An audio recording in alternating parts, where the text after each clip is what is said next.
Ladies and gentlemen, good evening. We've finally made it, our fifth and final session of this fantastic Youth Day here at COP in Glasgow. Welcome to our, I'll call you studio audience actually, and of course to our global audience as well online. Little bit of a change in the schedule this afternoon, but we are super delighted to have Ella from One Young World and some of her fantastic One Young World ambassadors come and talk to us this evening about impact and action, an empowering note to finish our day on. So everybody, let's put our hands together and welcome them all to the stage.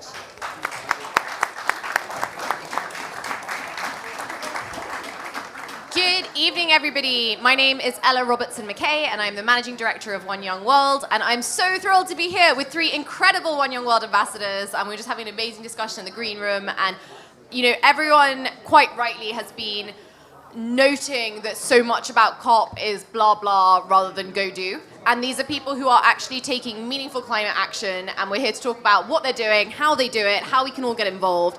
So I'm going to have them introduce themselves. We'll start at the end and work our way back. Tell us, introduce yourself to our audience and tell them about your work. Hey everyone, my name is Jonah Messinger. I'm a One Young World ambassador. Right now I'm a visiting scientist at ETH Zurich in Switzerland. I do some work in nonprofits, so I run a nonprofit called Soul Homes. And we work on critical infrastructure, supplying sustainable energy for critical infrastructure in emerging economies. And then I also run a biogas company called Digest Energy. Awesome.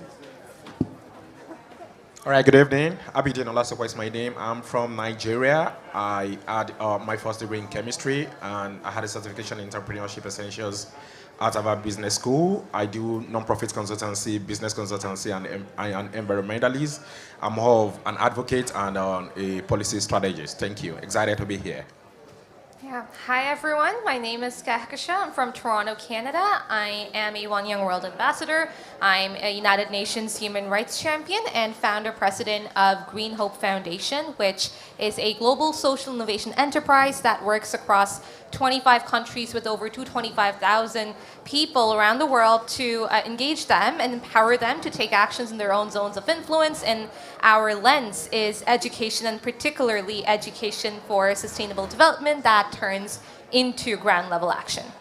Amazing. So I think one of the things that everyone comes away from COP is feeling that they've got to do something more. So what I want to talk about now is how you got started, which I think is always an interesting founder's story, but most importantly, how you grew, how you went from an acorn to a sapling to a tree. Because I think that transition of like, I've got an idea, I want to try it out, to having a real impact is something that everyone's really excited by. So we'll start this end. Kakishan, tell us a bit about how you got going and then what your growth journey was. For sure. So I was fortunate to grow up in a household where empathy was our normal, like looking at my parents and my grandparents and just watching them give back to the planet and the community with every action that they took. But when I was 7, I saw the image of a dead bird with its belly full of plastic. And I realized that there was something deeply wrong with that image because that wasn't supposed to happen. And it gave me sleepless nights, and it was also around that time that I attended a lecture by environmentalist Robertson, and he had said that the greatest threat to our planet is the belief that someone else will save it. And that was when I realized that I had to do something on my own to bring about change, and that was when I planted my first tree on my 8th birthday, which is also World Environment Day, 5th June. Woo. So I thought I was preordained to become an eco-warrior. And then I worked on the ground for tirelessly, and then the UN somehow caught hold of the work I was doing. And then the following year, in 2012, the Rio Plus 20 Earth Summit took place in Brazil. And as the largest sustainable development conference of the time, there were 50,000 delegates there, and there were only 5 people under the age of 18, and me being 12, I was one of them. And that's when I realized there's this severe lack of inclusivity of children in the sustainable development process. And that led me to found Green Hope Foundation so that I could use my expertise at the time to inspire other children to bring about change. And then you asked how we grew. From that, I realized that there were vulnerable communities all around the world who were being left out of these processes.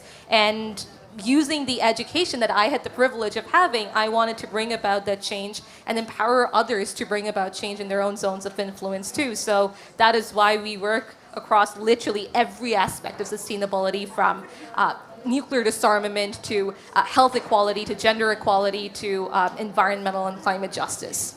Amazing. What an incredible story. I mean, how many photos have we all seen of dead birds full of plastic, of people starving over the last few days at COP? So let's remember that those images aren't just there to educate us, they're there to inspire us to action. Okay, good founder story. Next founder story. All right, thank you very much. My home was emotional because I grew up in a community where it was literally the duty of a woman to cook. And cooking in those grassroots communities from the country where I come from are basically with charcoal and firewood. And there was a research that was conducted by World Health Organization that on average in a year, 970,000 women die as a result of poor cooking fuel. So while growing up, seeing my mom having to, cook for us or put food on our table as well in highs, really inspired me that I need to take action around climate issue. And that was why I started OPAP Gas at the end of 16. To really demystify and democratize access to clean cooking fuel in such a way that people get access to use more cleaner form of energy. And after that as well, I started what we call the Brain Builders Youth Development Initiative. We have collaborated with organizations like Restless Development, the Bill and Melinda Gates Foundation, Sabicals, to advocate for the Sustainable Development Goals. Under that as well, we have been able to plant 2,000 trees across different states in Nigeria and 774 local government. And not only that as well, we advocate for policy in terms of, helping governments, because we have the belief that the government cannot do everything for us. There's a need for us to collaborate. There's a need for us to activate the last goal of the SDG, which has to do with partnership for the goals. So we see the government as collaborators, and we have worked with them on different projects to have a climate policy agenda that will really integrate some of these environmental issues into their policy action plan, and as well help them in budgetary allocations. So as a result of our activity as well, we have been able to achieve giving liquefied petroleum gas cylinder to nothing less than 500 people across 6 communities. And of course, we got the environmental award from the Nigerian government 2 years consecutively as a result of that. So it's something exciting to me that in my community now, the orientation has changed. Women are now using more cleaner form of energy, and they can also expend the time and sacrifice that has been expended in using charcoal and firewood to cook into something better and meaningful. Thank you. Amazing, and a great example of allyship, like, you as a man seeing like the gender equality intersection with climate inequality, and seeing that I can do something about this. Like, we don't have to be the marginalized, affected group to be the one to take action. Okay, final founder story. Yes, I'll make it quick. I would say I sort of had 2 quick formative experiences getting started. So I got this just fabulous opportunity when I was quite young. I don't know what they were thinking. Gigawatt Global, which is this really excellent company, they do solar development, mostly in emerging economies, mostly in sub-Saharan Africa. And the CEO, Yossi Abramowitz, is just this superpower of a person. And he basically sort of taught me from the get-go, when I was getting involved in climate and clean energy, that it's really important that you enlarge the tent and that you address other societal issues as you do this work. In particular, sort of economic development and economic growth in economically developing nations. So that sort of got me started, and then I studied physics at the University of Illinois. So that's where sort of my physical science interests came into play, and then that was really sort of hammered into me at the National Renewable Energy Laboratory, where I got this just amazing opportunity to do sort of individual research projects there. And then that sort of informed my work now, where I'm working on next generation clean energy technologies at ETH Zurich, and then also working on sort of sustainable energy for critical infrastructure like schools, orphanages, and healthcare facilities in developing nations. Amazing. I mean, just such a varied and interesting different approaches to climate action. One of the things that I think people feel coming away from COP is like, I've learned a lot, I want to know more. Clearly, we're all very educated in different areas of climate change, but we've all got a lot more to learn. Like, even if you are an expert in physics, we were just talking about climate finance, we have so many questions that we don't know the answer to. So I want to spend a little bit of time thinking about, we're all going to come away saturated with knowledge, but we're all going to need to know more and keep upskilling in terms of our climate literacy. So maybe start in the middle, and then maybe gents and then ladies. But talking a little bit how we can make sure that we are equipped for the conversations we're going to need to be having, whether that's with government, whether that's with scientists, business, financing, whatever it might be. Because I think that literacy and fluency in this area is so important to be able to advocate efficiently. Like, yes, it's great to hear simple voices and simple messages, but at some point it does get more technical, and it's so important to be able to take part in those discussions. All right, thank you very much. I'm going to start by saying the youth have the power, which is the youth power. Yeah. We contribute more than 50% to the population. So we have the energy, we have the capacity, we have the competence, we have the character. So particularly on the average, if you look at it, especially in sub-Saharan Africa, youth are not really at the table. So what I say at every forum is, if, for example, we are not at the table, there's a need for us to demystify that table, shatter the table ethically, in such a way that when the table is being rearranged, we force ourselves there. So we can't continue to talk about climate issue if the issue of climate education is something causing a cog in the wheel of progress. So there's a need for us, beyond being an advocate, to really partner and collaborate with policymakers, stakeholders, and other young persons to ensure that climate education is integrated into our secondary and tertiary institution education by catching them young and using a bottom-top approach. Because we can't continue to be at the table and discuss with those who really want to make things happen without having any knowledge about it. It's as if you are coming to my company, you don't have the background check about it, or you are interviewing for a job, and I'm asking you a question, you are not able to answer me. So I'm not going to be able to, listen to what exactly you want to tell me. So integrating that into secondary and tertiary institution curriculum is something. Internet has made everything possible as well. Youth need to arm themselves with research and data.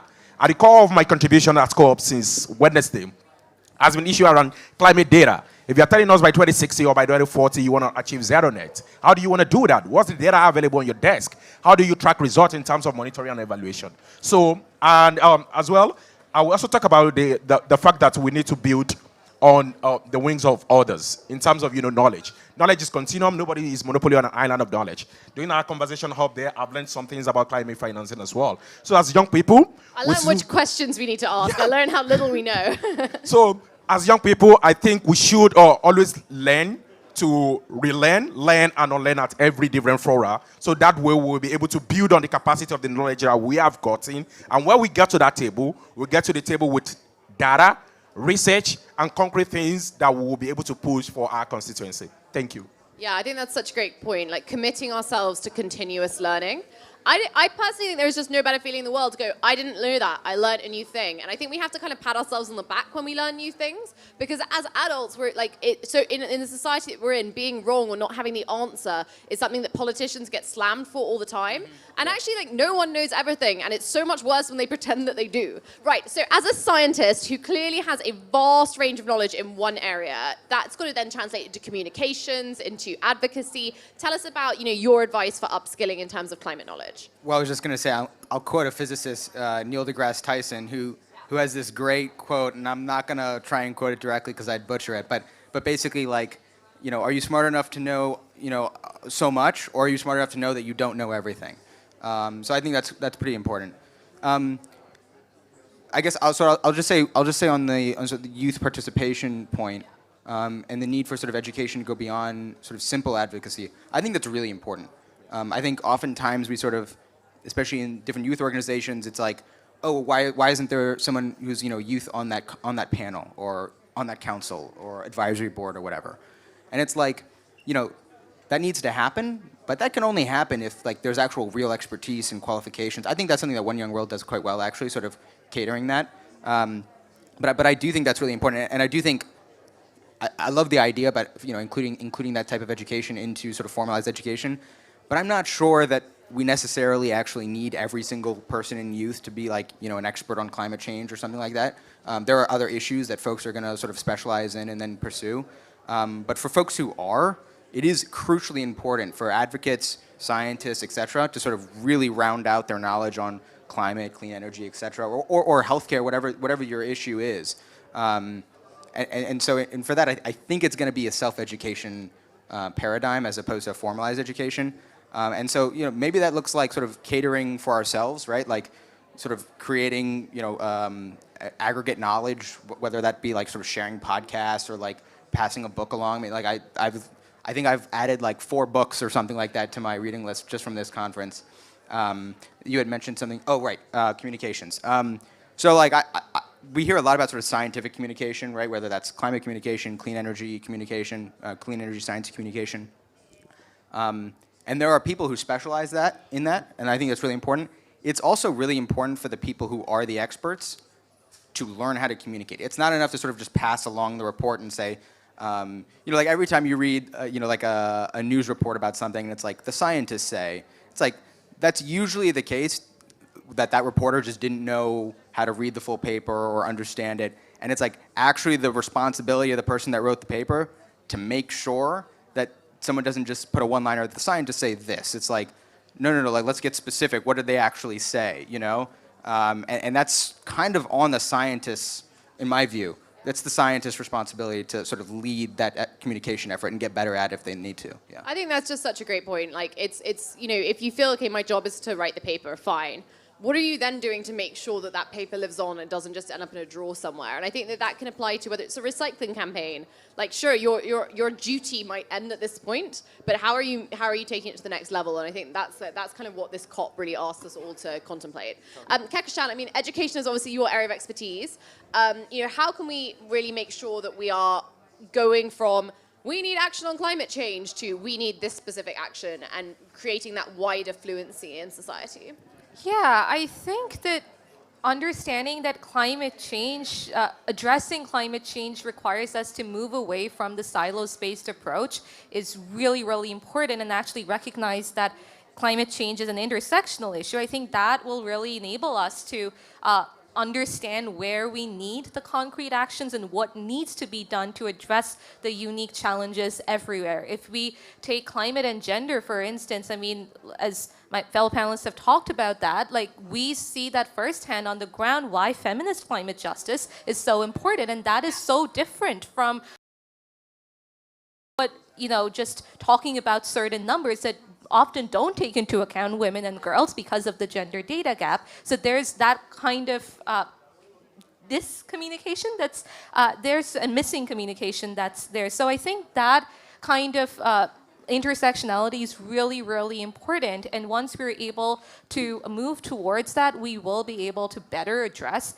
climate change, and that needs to be instituted both in self-education as well as into the formalized education systems. And through that intersectionality lens and that feminist lens, we were able to see how, I'll give an example of our work in Bangladesh, for instance, where we've seen how the women work in the fields, but they get paid less than half or not at all at times, and they are not allowed to have any other source of livelihood, and they aren't able to support their families. And when the climate change-induced disaster hits, they're the ones who are burdened with rebuilding and taking care and managing their families. So our solution to that was through livestock and poultry distribution, where they keep 40% for themselves, they sell the rest, they're able to have a sustainable source of income that is accepted by their conservative community, and also work in the fields through the solar irrigation system that we've just installed that allows them to practice climate-smart agriculture.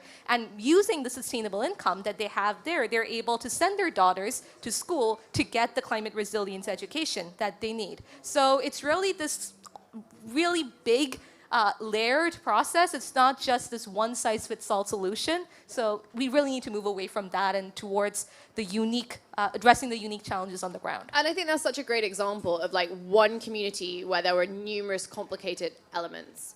And when you zoom out to like then say the region, then the country, then the continent, then the planet, like this is complicated, this is hard. Like the reason why this is a 2-week conference rather than a 3-day conference is because it's really difficult. And I do sometimes worry that the kind of very simple messaging, whilst that it creates cut through, it is reductive. We live in a carbonized society. I'm sure we would all love to not live in a carbonized society, but we can't pull the carbon plug tonight.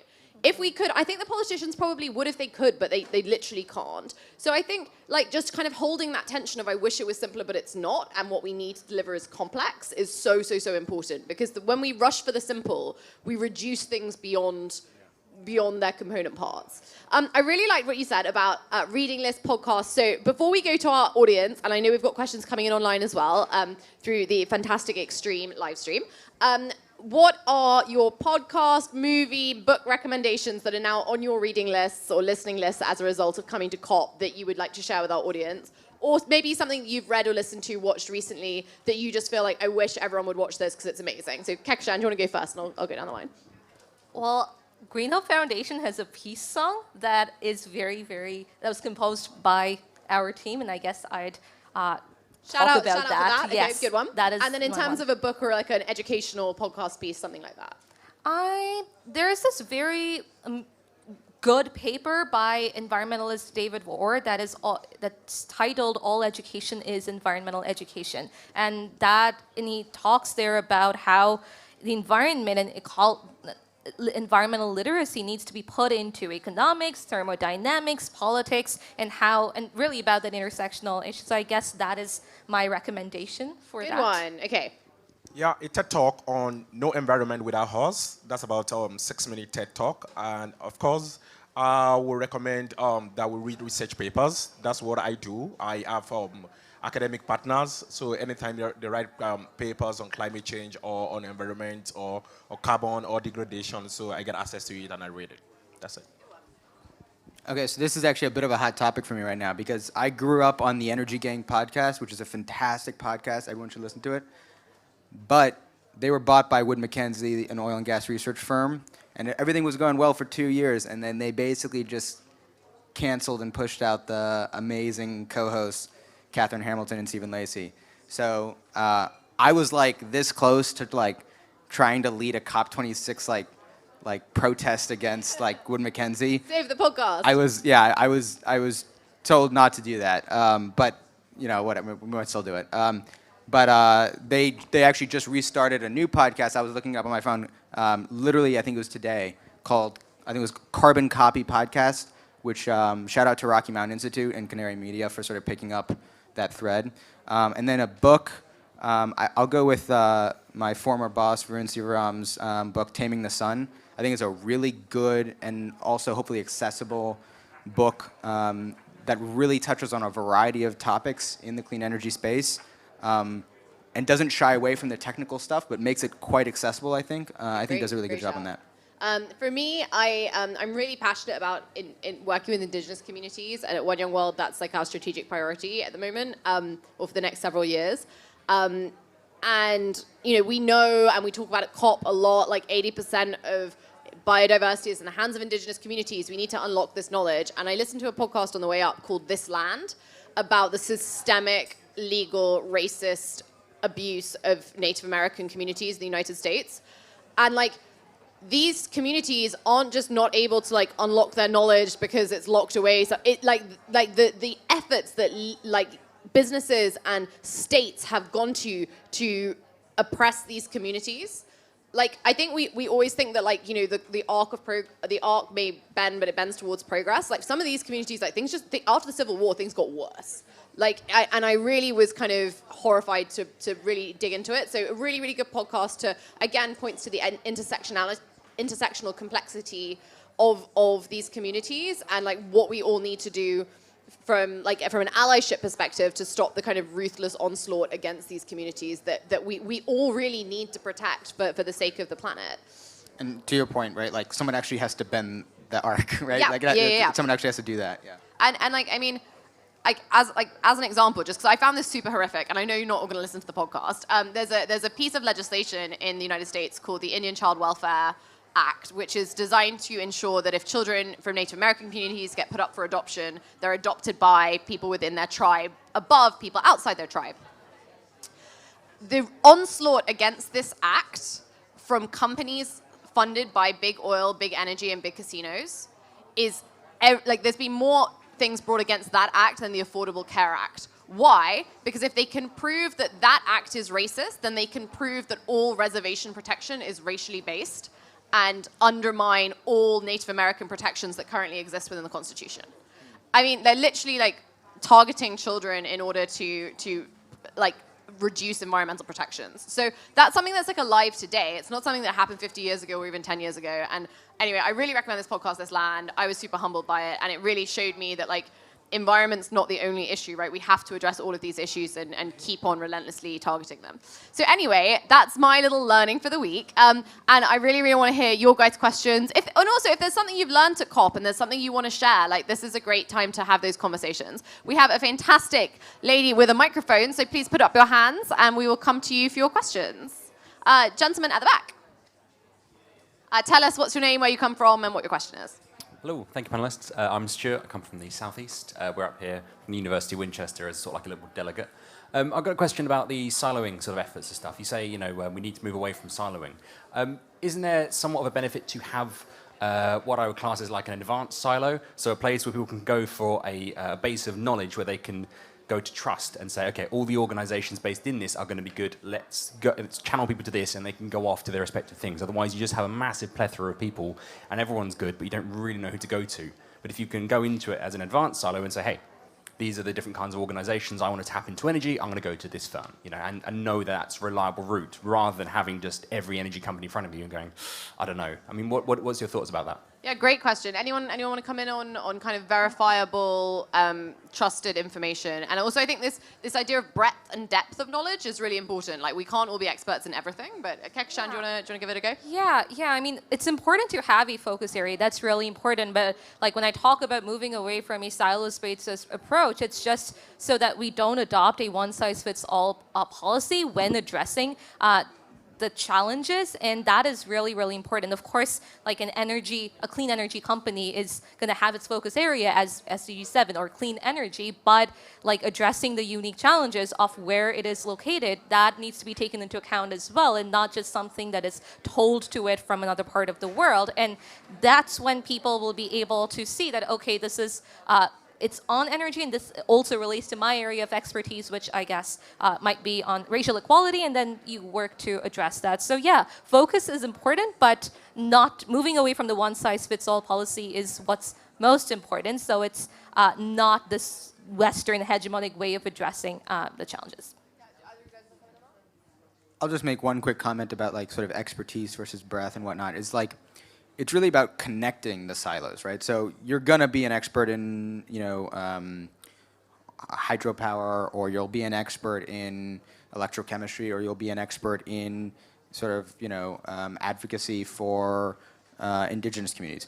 It's important to connect those silos. So you're gonna have these different experts. It's important to make sure that they're talking to each other. And even if it's not like, you're not gonna go into it and be like, oh, I know exactly what I want the outcome to be.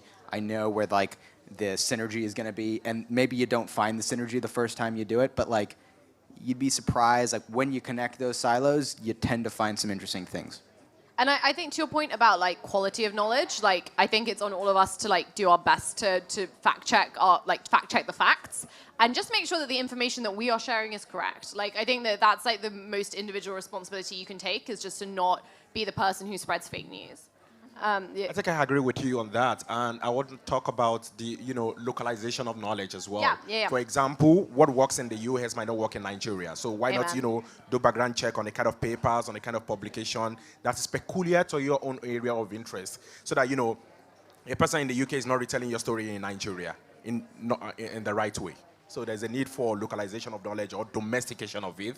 And like you said, fact check is important. Thank you. Yeah, I'd just like to add to that, yes, I think localization of knowledge and localizing the SDGs is something so crucial. And once again, moving away from that Western hegemonic viewpoint to addressing those local impacts. And, it's like, take mangrove planting, for example, and that's Green Hope Foundation, where we've regenerated mangrove ecosystems. If we try to do that in Hawaii, where mangroves are an invasive species, that is not going to work. But if we plant it in the Sundarbans, which are severely affected by cutting down of mangroves and urbanization, it's going to work there. So I think that's also really, really important. And on the SDGs, I can see you're wearing an SDG badge. Yes. The number of people who wear SDG badges and don't know anything about the SDGs. There was a lady who I know who wore an SDG badge for ages, and I suggested we did something together, and I said, and there'll be 17 things. She was like, why 17? And I was like, So anyway, if you're going to wear an SDG badge, know what the 17 SDGs are. Anyway, that would be my badge washing little rant. Okay, we're going to go for some more questions from the floor. If I can make one quick comment on okay, news. quick, because we've got to hear from these guys. Okay, just because something's peer reviewed doesn't mean it's right. want to say that. And then the other thing is, I think increasingly we have to find people, like reporters that we like or that are good. So like David Wallace Wells, for example, is I think fantastic. But not necessarily like following an institution, but following individual people who we know are good. Yeah, absolutely. Just because it's peer reviewed doesn't mean it's right. Okay, other questions from our audience? I know you guys have got stuff to say. Yes, this gentleman. Hello, my name's James, and I grew up in the Orkney Islands at the top of Scotland. Where, Islands and islands. when we're talking about impact and action, I would be interested to know all your thoughts on what we can do about the challenge of those who deny that climate change is real, and also those who just feel that the challenge is too big. So as an individual, what can we do about this challenge? And also on the collective level, what is there that you think we can do? Yeah, great question. Kakisha, you want to kick us off? We'll go down. Yes.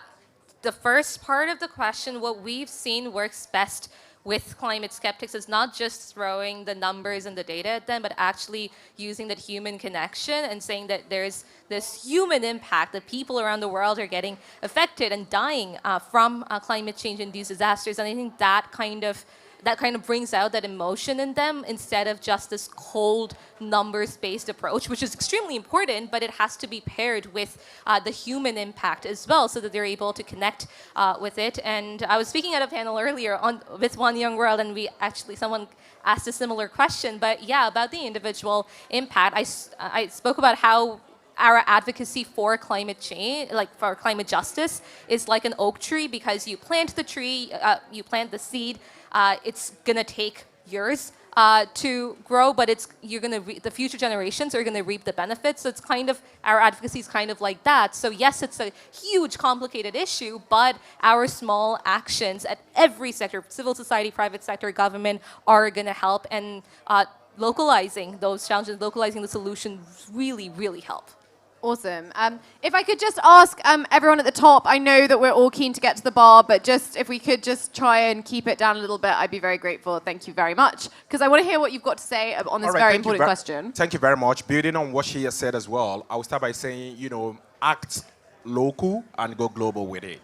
I know this question is very tricky, especially, being in COP, having commitment from organizations and not really being realistic about, transparency in terms of accountability for some of this commitment that they have made as well. But as individual, I think, of course, absolutely, not every one of us will be climate activists, but one way or the other, the environment affects us, the climate affects us. So in our only two ways, if it's just one tree that you can plant this time around, can you convince the other person to also do so? And of course, there are a whole lot of misconception around climate change. You yourself, like we've talked about knowledge, how can you arm yourself with the requisite knowledge so that you correct that misconception and counter fake news that are associated with it? So little, if you are taking action, if every one of us here in our whole little way, we are taking action, in the next 6 months, the next 1 year, things will have changed. Yeah. Nice one. So yeah, I'll try and be quick. So on the first question, I suppose my sense is that like there are real scientific debates about like, is it 2.7 degrees it's most likely, or 2.8 or whatever. But it's actually important that we exclude certain people from conversations that aren't there in good faith, right? So like, I don't know that it's actually very useful to try and sort of convince someone who I have zero expectations will ever change their mind that climate change is real. It's actually probably not really important for the solution to do that. I would say, like, I was speaking to someone from South Carolina, and she's been trying to campaign for like stuff there for ages, and she just said, like, depressingly enough, what's convinced the people is it's knocking on our front door. And we're now seeing coastal erosion, and now even the most like right-wing, oil-funded climate deniers are absolutely awake to the issue. So, like, they're going to get proven wrong sooner or later. And I think not wasting our time on those people is so important. But to come to the other part of the question. I think my fellow panelists answered the second part pretty well. I would just sort of say, like, it's important to take individual action. I don't think it's like, we shouldn't beat ourselves up for like taking a hot shower or something. It's like, that's not where the solutions will be. Like, these are like system technical governance issues.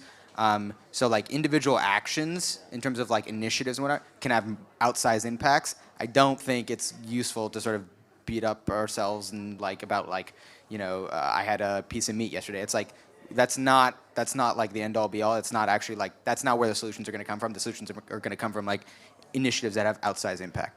Yeah, and I wrote a book about activism called How to Make a Difference. And I think like the difference between being a good person and being an activist is like to the earlier point is about influence. Like who have you taken with you? So, like who have you persuaded to do the same thing? And I think if that's the thing that we're focused on is getting more dominoes to fall, like that's not to say we shouldn't like challenge ourselves for best practice, but like who can we bring with us? Who can we inspire? Who can we get to take that next step too? And I think that's when also it feels less lonely because you're not on your own anymore. And being an activist is kind of sometimes a bit lonely, especially in Orkney, which is pretty underpopulated anyway. But I mean, the Highlands and Islands are just if those of you are visiting Scotland for the first time, please go and see it. It's the most beautiful place in the world, and something that we need to really preserve for future generations. We got another question for our audience. Andrew, we got some online questions from our audience watching online. Thank you. So just very quickly, we've had amazing questions from everybody really online. We've had people from the Maldives, from Chile, from Nigeria, so really great feedback here. And really just combining a few questions, I wanted to ask individually, how are you all feeling about COP? Are you hopeful about climate action? What are you foreseeing for the next few days, for the next few weeks? And okay. We're nearly done. I think that's a good question to wrap on. I mean, audience, but tell me by way of applause, who's feeling optimistic following this COP? You can clap if you feel optimistic. Okay, clap if you're feeling pessimistic. Oh. Okay, right. Fair enough. I was at another audience that had completely opposite reaction the other day, so clearly mixed emotions. Right, okay, how are you guys feeling? And maybe to leave us for the night, tell us one thing that should make us optimistic. We'll start at that and come back towards me. I was at an event the other day, and Fatih Birol, who's the director, Dr. Fatih Birol, who's the director of the International Energy Agency, he said that with all of the recent sort of commitments, assuming we follow through, which is an assumption to be sure, that approximately, it's approximate, that we would be limiting warming to 1.8 degrees, which, like we obviously want to go as low as possible, but like that's a pretty big accomplishment actually. It was much higher just a few years ago. And ahead of the Paris Agreement, they didn't even know if they'd commit to 2. Like the fact that they got 1.5 out of Paris was a surprise. Like there was a campaign to be like, please pick 2 as the number. So yeah, I mean 1.8 is a huge improvement on like 6 years ago. But how otherwise how's COP been for you? No, COP's been great for me. Like personally, it's been like really exciting. I've gotten to see a lot of people I haven't seen in years, so that's exciting. One, I was going to give a sort of an optimistic side and then a pessimistic side. The pessimistic side for me is, we were talking earlier. I don't know that there's been real efforts that I don't know that there's been real progress towards the 100 billion in climate finance, which is probably significantly lower than what it needs to be. Like that was committed in 2009, to be completed in 2020. Then it got extended to 2025 at Paris. And we're still at like 80, and that's like a maybe 80. That's like the high end. I was hearing, like I was at a press conference with Chair Wang Di of the least developed countries group. It's sort of like an analog to the G20, and he was like, it's still quite unclear what it all actually means, and it like could be anywhere from 20 to 80 billion. It's supposed to be at 100 billion, and I thought like the best speech of COP so far was the Prime Minister of Barbados, Prime Minister Motley, and she finished it off. Sort of expecting 500 billion in climate finance annually. And I do think that there's real research and work to do to figure out what exactly that number should be. But 100's the baseline, and the fact that hasn't been accomplished yet is like rather ridiculous. If anyone's got a spare billion down the back of their sofa, we know some people who need it. What about you? How's your COP been, and what makes you optimistic? Thank you. It's been a roller coaster. I can say optimistic and pessimistic. Optimistic because for the first time, I think civil society are now getting engaged. People are now getting invited. Young people are now at the table a little bit. But pessimistic because of the fact that it has been a talk show. Especially last year there was a talk. What were the deliverables that were achieved? We need data. We need information of what we are able to do the last 1 year. And for example, countries that their revenue majorly come from oil, come from coal, are making commitments. So how realistic is that? What are the revenue model that they are putting in place to get some of these things? So it leaves one to start thinking about, the sincerity of some of these commitments as well. And of course, optimistic because, young people are now seeing the fact that they need to take action in their own little way as well and not necessarily have to wait only for the government. And that's the reason why, in the article I wrote recently, I said, can we stop talking and start acting? Stop talking, start acting. Thank you. Nice one. Okay. Yeah, I'll follow the same pattern of one pessimistic and one optimistic. I think that what saddens me is that young people are still being tokenized and stereotyped as, for instance, just strikers or protesters, and not being recognized for the ground level work that we're actually doing on the ground as in our professional lives, in our personal lives, and our local actions in our own zones of influence from the most vulnerable communities. That's really not been recognized, and it's still this kind of Western hegemonic way of looking at youth and addressing our challenges and just seeing us as one homogenous entity with a hive mind, and that's absolutely not true. So I think that is what saddens me, and what also saddens me to the point of finance and your spare billion. I think that we have countries that are investing billions and trillions in weapons of mass destruction and nuclear weapons. And the question really remains that when the pandemic hit, those weapons that were there for our security, they didn't help save lives at all. In fact, they're literally there to annihilate humanity along with climate change and biodiversity loss and all of that. So I think if we are able to reallocate resources and put it towards where it's needed the most, such as climate justice, poverty alleviation, gender equality, I think that would be money well used. What makes me optimistic is the fact that, in the previous COPs, we didn't have a pandemic to really drive our actions. And I think what people have recognized, and it includes world leaders, looking at them as human beings, is that we need action and urgent action right now. And the pandemic has shown us where the inequalities were and why urgent action is needed. So I am feeling optimistic during COP, and I know I'll be optimistic even after that, because it just really shows that we're at a unique time in history, and I'll actually be more surprised if the world leaders don't act, because just as humanity, we've understood why action is so important. I think that's so true. I think this is a historic moment, and you will remember this forever, and you will look back and you were like, we were at that tipping point, and we'll either look back and we'll go, we were at the tipping point and we tipped to disaster, or we were at a tipping point and we tipped to hope. And we've got to really hope it's the latter, and we've got to do everything we can to be people who make it tip in that direction, because otherwise the future's very bleak. On the other side, what's wonderful is that the sustainable society that's promised is so much better than what we have today. It's so much fairer, it's so much cleaner, it's so much healthier, it's so much more equitable. So there's everything to fight for. And I really hope that you've been inspired by these fantastic One Young World ambassadors and all their brilliant work on the ground. Please join me in thanking them.